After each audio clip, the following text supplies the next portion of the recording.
నమస్కారం NS news కి స్వాగతం. నా పేరు ఉషా. ముందుగా ముఖ్యాంశాలు. జాతీయ ఉపాధి హామీ చట్టం పథకంలో మహాత్మా గాంధీ పేరును తొలగించి కొత్త పథకాన్ని తెస్తూ బీజేపీ చేస్తున్న కుట్రలను నిరసిస్తూ ఏఐసీసీ టీపీసీసీ పిలుపు మేరకు నేడు నగరంలోని కార్ఖానాగడ్డ, గాంధీ రోడ్, మహాత్మా గాంధీ విగ్రహం వద్ద కరీంనగర్ జిల్లా కాంగ్రెస్ మరియు కార్పొరేషన్ కాంగ్రెస్ ఆధ్వర్యంలో నేడు నిరసన కార్యక్రమం చేపట్టడం జరిగింది. మీరు స్వతంత్ర పోరాటంలో మీ భాగస్వామ్యం లేనంత మాత్రాన అందులో ఉన్న వారందరినీ కనుమరుగు చేద్దామంటే మీతోటి కాదు అని చెప్పి మీరు చరిత్రలో కనుమరుగవుతారని చెప్పి మేము సందర్భంగా తెలియజేస్తున్నాం. నాకు అవకాశం ఇచ్చిన పెద్దలందరికీ ధన్యవాదాలు. కొత్తపల్లి మండల కాంగ్రెస్ అధ్యక్షుడు స్వామి గౌడ్. ఇప్పుడు వాళ్ళకి స్వాతంత్రం తెచ్చిన సమరయోగం లేక వల్లభాయ్ పటేల్ మన హోంమంత్రిగా తీసుకుని వాళ్ళు నేనే అధ్యక్షులను ఎంతో హైలైట్ చేస్తారు. సరే పెట్టుకుంటే పోతే చాలా మంది మాట్లాడేది కాబట్టి ధన్యవాదాలు.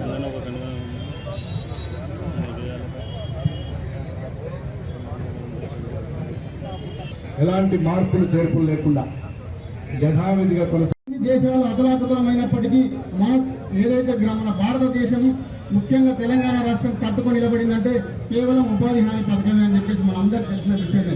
అంటే మన గ్రామీణంలో ఉన్నటువంటి 90% ఉన్నటువంటి బీసీ, ఎస్సీ, ఎస్టీ మైనారిటీలకు సంబంధించిన వాళ్ళ జీవనోపాధిని కొట్టడానికి ప్రయత్నం చేసినటువంటి మోడీని వాళ్ళ ప్రభుత్వం చేస్తున్న ఈ అరాజక విధానాలను వెనగట్టడానికి ప్రతి గ్రామీణ కూలి దగ్గరికి తీసుకోవాల్సిన అవసరం ఎంతైనా ఉంది. దీంతో పాటు ముఖ్యంగా ఈ ఏదైతే గ్రామీణకు సంబంధించిన ఈ పనులన్నిటికీ ఇవాళ 10% వస్తుంది కాబట్టి మరి రేపు వీళ్ళందరూ జాబ్ ఉన్నా చూసుకోవడం మాత్రం రేపు అది 10-12 రోజుల కన్నా ఎక్కువ వచ్చేది లేదు. కాబట్టి దీన్ని కూడా ప్రతి జాబ్ కార్డు ఉన్నటువంటి కూలీ దగ్గరికి ఈ విషయం తీసుకుపోవాల్సిన అవసరం మన కాంగ్రెస్ శ్రేణులపై ఉంది. అంటే మనం ఎటు చూసినా గ్రామీణ వ్యవస్థని నిర్వీర్యం చేసే ఈ పథకానికి పేరు మార్పిడి కన్నా ఫస్ట్ పథకం వచ్చే వరకు 100%, సరే ఈ 12 కోట్ల పని దినాలకు కూడా 100% వాళ్ళే కేంద్ర ప్రభుత్వం భరించేది. మరి ఇప్పుడు దానిలోకి వెళ్ళి 6.5 కోట్లకు వచ్చింది. 6.5 కోట్లు కూడా 40% రాష్ట్ర ప్రభుత్వం భరించాలంటే ఇది రాబో రోజుల్లో పూర్తిగా ఈ పథకాన్ని రద్దు చేయాలని ఆలోచనతో కేంద్ర ప్రభుత్వం ఉంది.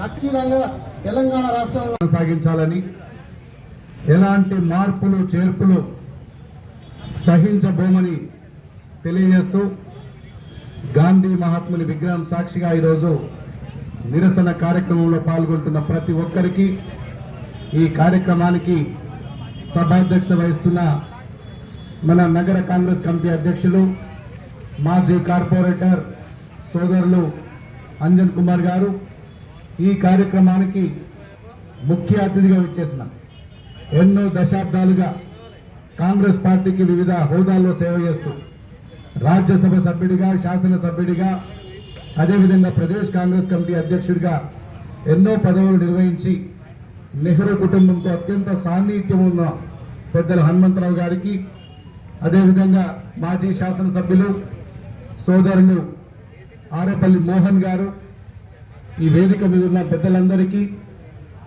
ఇటీవల నూతనంగా గెలిచిన సర్పంచ్లు, మండల కాంగ్రెస్ పార్టీ అధ్యక్షులు, బ్లాక్ కాంగ్రెస్ కమిటీ అధ్యక్షులు, అనుబంధ సంఘాల అధ్యక్షులు, జిల్లా కార్యవర్గానికి, మరీ ముఖ్యంగా ఎన్నో గంటల నుంచి ఈ కార్యక్రమాన్ని కవర్ చేస్తున్న మీడియా సోదరులకు ప్రత్యేకంగా నేను ధన్యవాదాలు తెలియజేస్తూ, ఆనాడు యూపీఏకి చైర్పర్సన్ ఉన్నటువంటి శ్రీమతి సోనియా గాంధీ గారు, ప్రధానమంత్రి ఉన్నటువంటి డాక్టర్ మన్మోహన్ సింగ్ గారు ఈ దేశంలో ముఖ్యంగా గ్రామీణ ప్రాంతంలో నిరుద్యోగాన్ని, పేదరికాన్ని తొలగించాలని చెప్పి ప్రతి పేదోడికి కడుపు నిండా అన్నం పెట్టాలని చెప్పి ఆనాడు ఉపాధి హామీ పథకాన్ని ప్రవేశపెట్టి, ఈ పథకం ఎవరి దయా దాక్షిణ్యాల మీద నడిచేది కాదు, దీన్ని ఒక చట్టంగా చేయాలని చెప్పి ఆ రోజు దానికి చట్టబద్ధత కల్పించి ఇలా కోట్లాది మంది భారతీయులకి, కోట్లాది మంది పేద ప్రజలకు ఇలా కడుపు నిండా అన్నం పెట్టే కార్యక్రమంగా ప్రపంచంలోనే ఒక గొప్ప విప్లవాత్మకమైన చట్టంగా, కార్యక్రమంగా ఇలా మహాత్మా గాంధీ గ్రామీణ ఉపాధి హామీ పథకం కొనసాగుతుంది.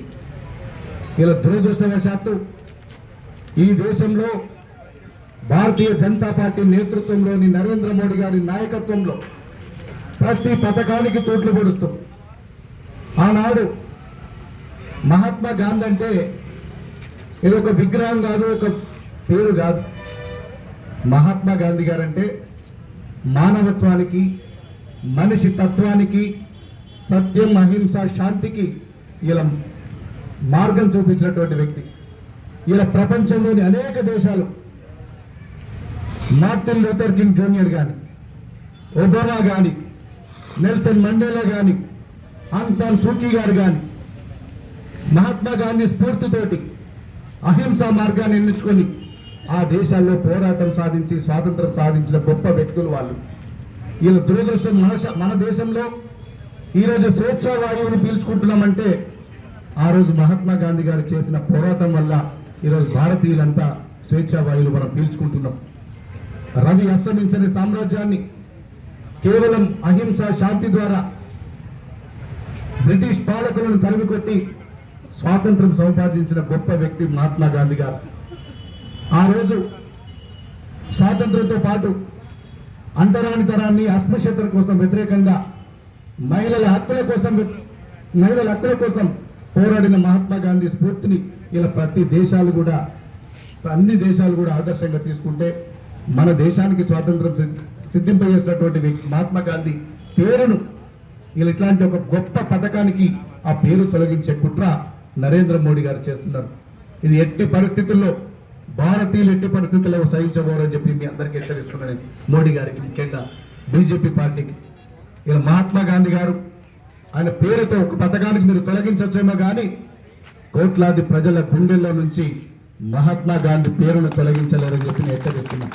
ఇలా అనేక కుట్రలు స్వాతంత్రం సాధించినప్పుడు, స్వాతంత్ర ఉద్యమం సంబంధించినప్పుడు ఈ భారతీయ జనతా పార్టీ కానీ, ఆర్ఎస్ఎస్ కానీ, దాని అనుబంధ సంఘాలకు కానీ కనీసం ఒక పైసా అంటూ పాత్ర లేదు.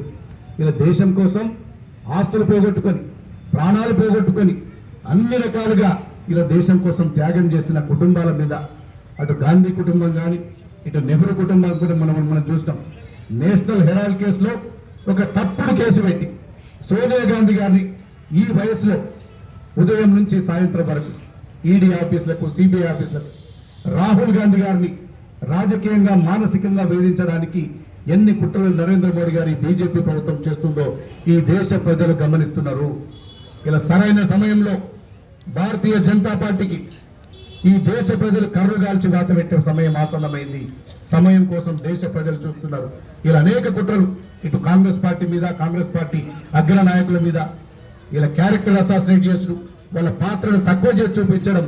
ఇలా జవహర్లాల్ నెహ్రూ గారు దేశ స్వాతంత్ర సమయంలో దాదాపు 10 సంవత్సరాలు జైల్లో ఉన్నాడు. అత్యంత సంపన్న కుటుంబం నెహ్రూ గారు. ఆయన కుటుంబంలోని ఆస్తులన్నీ ఈ దేశం కోసం త్యాగం చేసినట్టు, దేశ స్వాతంత్రం సంపాదించడానికి ఆ రోజు త్యాగం చేసినటువంటి కుటుంబం ఆ రోజు 10 సంవత్సరాలు జైల్లో ఉన్నాడు. దేశం కోసం సర్వం కోల్పోయారు. ఇందిరాగాంధీ గారు దేశం కోసం ప్రాణాలు అర్పించినటువంటి కుటుంబం. రాజీవ్ గాంధీ గారు దేశం కోసం ప్రాణాలు అర్పించినటువంటి గొప్ప నాయకుడు.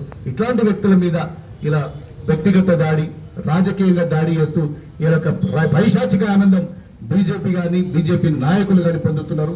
ఖచ్చితంగా ప్రజాక్షేత్రంలో మేము బుద్ధి చెప్పి తీరుతామని చెప్పి ప్రతి కాంగ్రెస్ పార్టీ సైనికుడు, ప్రతి భారతీయుడు ఆ రోజు స్వాతంత్ర ఉద్యమంలో బ్రిటిష్ వారికి వ్యతిరేకంగా ఏ విధంగా అయితే పోరాడి స్వాతంత్రం సాధించడమో, ఇలా ముఖ్యంగా తెలంగాణ రాష్ట్రంలో ఒక ఫ్యూడల్ వ్యవస్థ, భారతీయ రాష్ట్ర సమితిని 10 సంవత్సరాలు ఏళ్ళటువంటి భారత రాష్ట్ర సమితిని ఏ విధంగా అయితే బొందబెట్టినామో రేపు రాబోయే రోజుల్లో భారతీయ జనతా పార్టీని కూడా ఆ విధంగా బొందబెడతామని చెప్పి ఇలా ఈ దేశంలో ప్రతి పౌరుడికి స్వేచ్ఛా వాయువులు తీసుకొచ్చింది కాంగ్రెస్ పార్టీ. అదేవిధంగా అనేక సంక్షేమ పథకాలు, అనేక ఉపాధి పథకాలు తీసుకొచ్చింది కాంగ్రెస్ పార్టీ. ఏ ఒక్క కార్యక్రమాన్ని డిస్టర్బ్ చేసినా ఎట్టి పరిస్థితులు ఊరుకోలేదు. నేను జిల్లా కాంగ్రెస్ పార్టీ అధ్యక్షుడిగా ఇటీవల నూతనంగా ఏర్పడ్డ సర్పంచులందరికీ నేను ఒకటే విన్నవిస్తున్నా, మీరు రేపు చార్జ్ తీసుకున్నాక ప్రతి గ్రామంలో ఈ మన్రేగా కార్యక్రమాన్ని యథావిధిగా కొనసాగించాలి అని చెప్పి సింగిల్ రెజల్యూషన్ పాస్ చేసి ఇలా మన ప్రభుత్వానికి నివేదిక ఇవ్వాలని చెప్పి కోరుతూ, ఇది కేవలం ఆరంభం మాత్రమే. ఎట్టి పరిస్థితుల్లో ఈ కార్యక్రమాన్ని కొనసాగించేంత వరకు క్షేత్ర స్థాయిలో అది ఎన్ని రోజులైనా, ఎన్ని నెలలైనా, ఎన్ని సంవత్సరాలైనా ఖచ్చితంగా పోరాడతాం. ఈ పథకాన్ని ఎట్టి పరిస్థితుల్లో నిర్వీర్యం కానీయమని చెప్తూ మరొకసారి ఈ నిరసన కార్యక్రమంలో పాల్గొనడానికి వచ్చిన ప్రతి కాంగ్రెస్ పార్టీ కుటుంబ సభ్యునికి నేను మనస్ఫూర్తిగా ధన్యవాదాలు తెలియజేస్తూ ఈ నిరసన కార్యక్రమాన్ని ఇంతటితో ముగించడమైంది. ఇప్పుడు నగర కాంగ్రెస్ అధ్యక్షులు ఈ నిరసన కార్యక్రమంలో ప్రకటన చేస్తారు.